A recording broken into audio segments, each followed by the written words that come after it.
Hello and welcome to the Huntsman World Senior Games Active Life.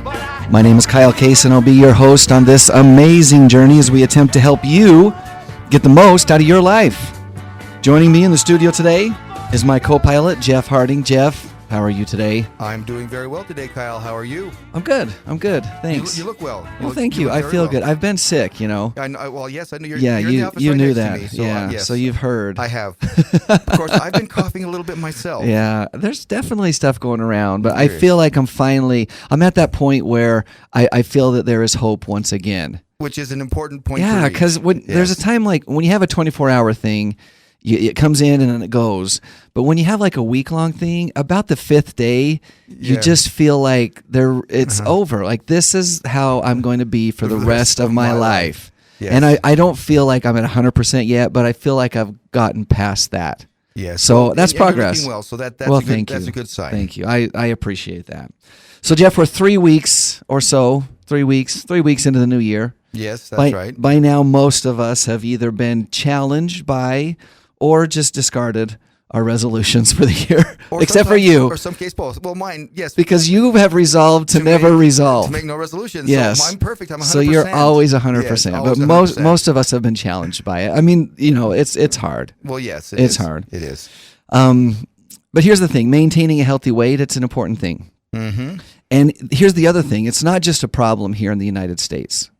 It's a problem around the world. Obesity and overweight, it's a global issue. Right. So I thought today it might be interesting to see a few things that people from other countries try to do to win the battle of the bulge.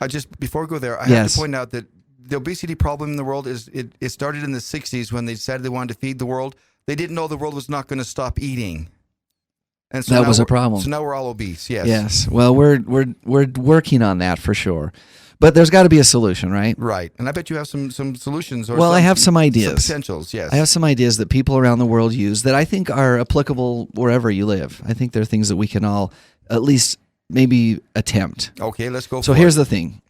Here are 5 things that people in different countries try to do to maintain a healthy weight, okay? Number 1, chilies in Thailand. Have you ever been to Thailand? I have not. Yeah, I haven't either. But apparently Thai cuisine, which I also probably have never been to a Thai restaurant. I've never been to a Thai restaurant either. So, well, they say, and I'm sure that it's true because why would they? They would never lie. Why would they lie? Nobody on the internet ever lies. Yeah, they say that Thai cuisine is very hot. They eat a lot of chilies in Thailand. I've heard that it is very spicy. Yes, so it's very spicy. Well, here's the thing. With spicy foods, they're actually beneficial to weight loss. That's because they taste so bad, nobody wants to eat them. That might be your reason. I don't know if everyone feels that way, but there might be some other opinions. There are some other benefits. Okay. Incorporating spicy chilies in your diet, it allows you to consume more capsaicin. Now that's something I'm sure you're familiar with. No doubt. Yeah. No doubt. Capsaicin helps not only with appetite suppression, which is great. Mm-hmm. I mean, that's an important thing. Yeah. But it also helps with thermogenesis. Okay, here's another one. Lengthy meals in France. So the French are very famous for taking a long time to really enjoy their meal, and there's a lot of social and talk and the community and all that goes on. With long, relaxing lunches and dinners, diners don't feel the need to stuff food down as quickly as possible, which we have a tendency to do here in the States. And as it turns out, eating more slowly can help you feel full faster. So this drawn-out process results in happier minds and healthier waists. And it is true. They're thinner in France. Yeah, but the longer the food's out, the longer I eat. So maybe that's a technique that won't work for you. The field of dreams, it's the food of dreams. Yeah. If you prepare it, he will eat. He will eat. Yeah. And you just keep on going. Yeah, Well, here's the solution to that one. Okay. It's what they do in the United Kingdom, and that is that they put out smaller portions. Yeah. We have a tendency to feel like we want the extra value meal, and when we go out, we want big portions, and I mean, that's just kind of what we've become accustomed to in the United States. But in the United Kingdom, portion sizes are much smaller. They're much more reasonable. Even when you go to restaurants that we're familiar with here, in the United Kingdom, those portions are smaller. Wow. And consequently, they consume fewer calories. Now, I buy off the value menu, which are smaller portions, but I buy more of them. So they're cheap. $7 hamburgers. Yes. Yeah. As opposed to a $7 hamburger. As opposed to a $7 hamburger. Well, there's the other side of that story, I guess, right? Anyway, a few things to think about. Just different ways that you can approach eating that hopefully in the long run can make a difference in your overall health and your overall well-being and really enjoying the active life. Right. And I will confess, my wife does try to get me to practice some of those. Well, good. Good for her. Good for her. And is she successful? I said my On wife occasion. tries to get me to practice some On of those. occasion. Well, of course, there are other things that you can do to keep your weight down, and activity is one of those things. Exercise, Right. we've talked about that a lot. Today's guest knows all about that. Erin Taylor Talcott is an expert at moving. How are you today, Taylor? I'm great. How are you? Awesome, Erin. awesome. Oh, excuse me, Erin. That's okay. I'll answer these just about three names. anything. Well, no, you should answer to your name, which is Erin. I apologize, That's Erin. So Erin is really an expert at moving. She's a 4-time member of Team USA in the sport of race walking. She's competed in China, Guatemala, Colombia, and Peru, representing her country. So she's probably had some of those bigger lunches. Yeah, those South American countries. I tried to keep to what I Yeah, needed your to normal eat. meals, okay. Yeah. You're fueling a well-oiled machine. So, in addition to that, she's qualified for the 2012 as well as the 2016 Olympic trials in both women's 20K and, Jeff, this is really cool, in the men's 50K, where incidentally she was the first woman to ever compete in the men's Olympic trials. Which, for those that don't know the conversion, it's over 30 miles. Yeah, 31.1. 31.1 miles She that knows she'll exactly. be I competing. know She's exactly. locked in. It's that Yeah. last point one that really That's the gets hardest you too. one, isn't Yes. it? Yep. She holds 18 U.S. records and 2 world records in her sport. And on top of that, listen to this. Like that's enough That's a for lifetime any of accomplishment, us. Yes. But she's also a very accomplished musician and has performed solo at Carnegie Hall on the oboe and the bassoon. Yep. So that's awesome. Yep. Well, we're so glad that you could join us today. Oh, thanks for having me. Thanks for Great. taking time out of your busy schedule. So we're going to just kick it off and get it out of the way about race walking. Okay. Right? So people who have watched this sport, who have seen it, they know that there's a very unique gait or style to it. So let's just talk about that for just a minute. Help us understand what race walking is, and how come it looks so different than what we're maybe used to seeing. Well, race walking has 2 rules. You have to have 1 foot on the ground at all times. And the second rule is when your forward leg touches the ground, your knee has to be straight from the point of contact until it's straight under your body. And it's really that straight knee aspect that creates the difference in gait. But a lot of people like in race walking, like say in swimming, you've got the freestyle and then you have the breaststroke. Right, different strokes, yeah. different So ways. you can run or you can race walk. So, we're just still propelling ourselves forward with just a different set of rules. Is it a little bit lower impact than running on the body? Oh, it's much lower impact. It's great for people who have knee problems. We get a lot of runners who can't run anymore because of knee issues, and they still want to move and be competitive, and they try race walking. Runners hit at approximately 4 times their body weight into their first bent joint, which is their knee. Okay. Race walkers impact at about 1.5 times their body weight into their first bent joint, which is their hip. And the hip, of course, is designed as a ball and socket joint to absorb Greater way pressure. more impact. Okay. So it's so much better on your body. That means I'm putting over 1,000 pounds of pressure on my knee when I run. That's why I don't run anymore.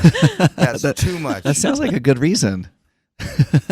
So would it be fair to say that someone could enjoy a lifetime of competitive race walking that would maybe last Absolutely. longer than perhaps running? The masters scene in race walking is full of so many amazing masters athletes who are still out there being competitive. And in fact, an interesting statistic, at the 2016 50K Olympic trials, there are going to be 3 gentlemen who will set the record for being the oldest competitors ever to qualify and compete at an Olympic trials. Really? And how old are they? 50. I wish I had the exact Wow. numbers. 50. Old, The range. Old 55 and 56. Really? Yeah, it's Wow. amazing, And they're still competitive. And they're competitive. At Yes. every level, not just in their age group, because we talk a lot about age groups. Yeah. The Huntsman World Senior Games is based on age groups, and we love that. That's right. The opportunity to That's come right. and compete at your own age group and your own skill level is significant for people, and we love that. But you're saying that 55 and 56-year-old men are competing against the The 20s youngsters. and the 30s and the 40s, They and are they're open. competitive. Yes, and Wow. a couple of them have a chance of making the national team. Wow. They have That good is days. It's impressive. going to be really, really awesome. Of course, one of them happens to be my husband, so I'm really rooting for him. He's the baby Well, of the good three. luck. Good luck to him and to you as well. That's exciting. Thank you. So I want to talk a little bit about that whole Team USA process. I think most people are kind of like me. We just, we turn on the TV once every 4 years and we watch the Olympics, but we're not really familiar with the national team and how you make the team and the trials. I mean, people who are in the sport probably get it, but if you're not in that sport, maybe you can walk us through that process of how you make the team and how you get to that level. Sure. For every international event, there will be a trials race, a race at which you go and compete. There's always a time component, so you have to hit a time standard, and then you have to place within a certain place. So, for example, for the Olympics, they can only take a maximum of 3. And for an event like World Team Championships, which is one of the teams I'm hoping to make, they take the top 5. So Okay. I have to be under a time standard and place in the top 5 at the trials race. So, not that this would ever happen, but would it be possible that that you'd place in the top 5 but still not meet that minimum criteria, and then you wouldn't be able to go? Okay. Yeah, and that's happened in race walking for the Olympics in the last few Olympiads. We've only sent one competitor in each event because we haven't had people that have met the time standard. Interesting. Well, That's interesting. What countries is race walking strongest in? I mean, it's not real strong in this country, but I know in other countries it is stronger. Oh, yeah. In some countries, race walking is huge. Australia has a very rich history. China is very strong. Italy, we used to say the Russians, but with all the issues with doping with them, we're not going to talk about that. Yeah, they've got some issues. Yeah, don't they? Mexico, South American countries, Portugal. I mean, the great thing about race walking, you watch the Olympics and you watch the 10,000 and or the sprints, and you'll see, 4 countries.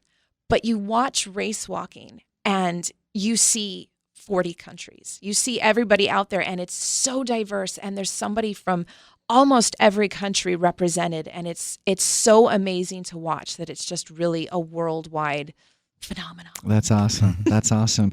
If you're just joining us, you're listening to the Huntsman World Senior Games Active Life. We are visiting with Erin Taylor Talcott, who is an expert race walker. She's qualified for the Olympic trials. So when is that? And what do you do to get ready for it? Well, the 50K Olympic trials, which is only open to the men. There is no women's 50K. There's no division. In the Olympics, there's no division. Correct. It's wow. the one inequality left in track and field. It's the one thing that men have one more event than women. Yeah. And it happens to be the one I'm best at. Nuts. But that race is February 21st in Santee, California. So it's coming up in a few coming weeks. Up. Yeah. Yep. And then the women's and men's 20K trials are in Salem, Oregon on June 30th. Okay. So is there a movement to add a women's 50K, and why is that not there? Like what has happened along the way? Well, maybe there's no good answer to that. I wish I knew all the answers. I am really pushing to get a women's 50K because of some of the efforts of me pushing and people being really supportive. We had our first ever international women's 50K event that you had to qualify for, and that was last year in Chile, which was really, really exciting. Awesome.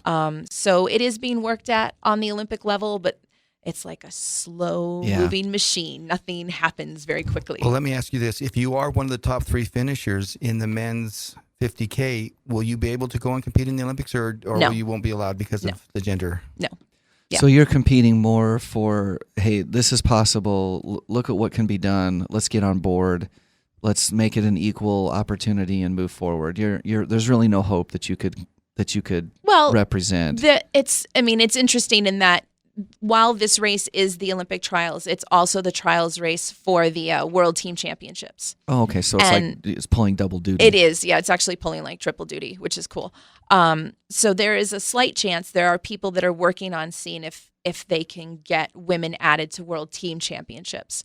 So all hope is not lost. Yeah. I am doing more than just racing for myself. I do have a time goal I want to hit, and I'm still going to push myself to place that top 5 to see what can happen. Now, at this point, I think it would be good to point out, Erin, where do you live?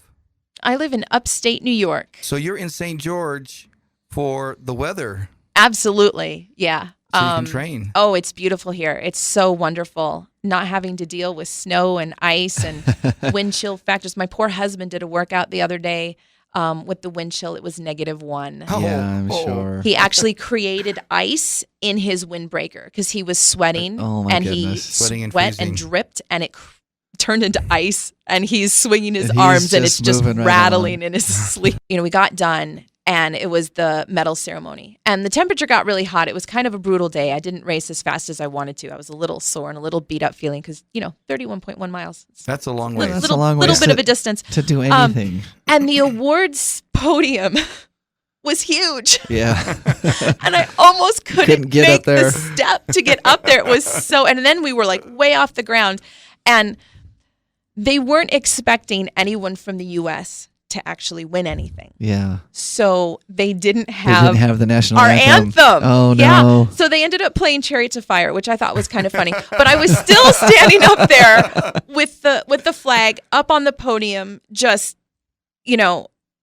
all the time I had spent working on getting a women's 50K, all of the, you wouldn't think this would be, but so many people said so many awful things about me trying to push to get a 50K. Wow. Before the 2012 trials, I had people telling me I shouldn't be able to compete with the men. It was embarrassing. How dare she?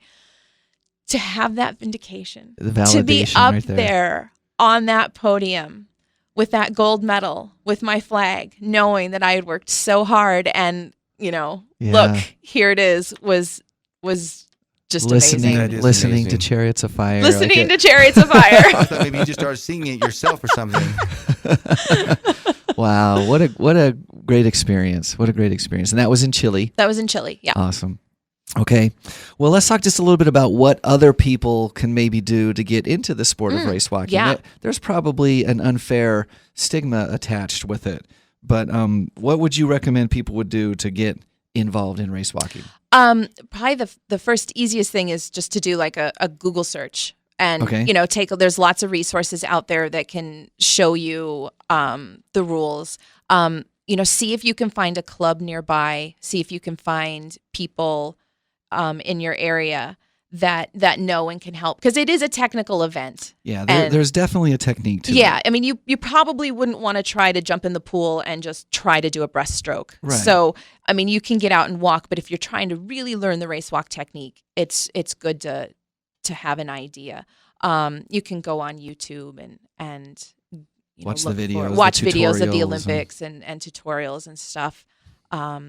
Just try to find someone in your area who race walks, and race walkers are such a friendly bunch. Yeah, and they are. everybody We've wants noticed to that. help. We really and have. yeah, I have yet to find a race walker who's like, no, I won't help you. They're always like, yeah, let me show you what we can do. I do know that at our games, our race walk directors will do a clinic in the mornings for people who want to learn about race walking. Yeah, They'll actually do a clinic, so you can come to our games. And speaking of our games, you came last year for the first time. I did. You're not old enough to compete. Not yet. But you came as a judge, and there are judges actually watch you walk, and if you aren't doing it technically correct, they can disqualify you. But you came. So what was your impression of your first experience of the Huntsman World Senior Games? Oh, it was so much fun. It was so well run. It was so well put together. Everyone was so nice and friendly and helpful. As far as I saw, all the competitors had a great time. The weather was beautiful. We're really hoping that we can come back again this year.